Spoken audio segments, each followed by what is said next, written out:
In this video, I will show you how to use AI to generate images for your website on Hostinger Website Builder. As you can see, I am now inside Website Builder in Hostinger. As you can see, since I selected this photo or this section with a background photo, I have this generate image tool. Click on it.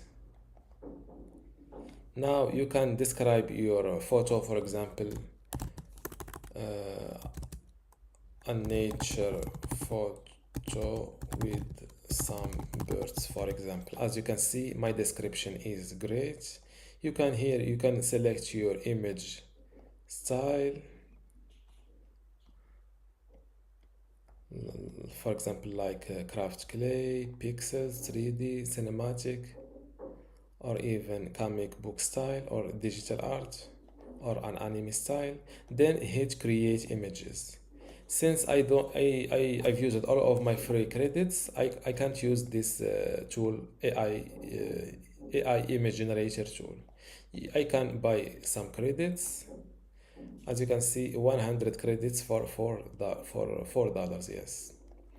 Now another place where, as you can see, let's do the same on this image. As you can see, since I click on an image, I get this generate image tool. You can also find the AI generator tool from this stars icon. As you can see, it's called AI tools.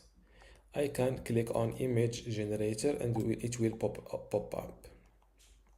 Let's say I have a new blank section. I can click on generate image or use it from this left side menu. And this is how to use the AI to generate images for your website in Hostinger Website Builder.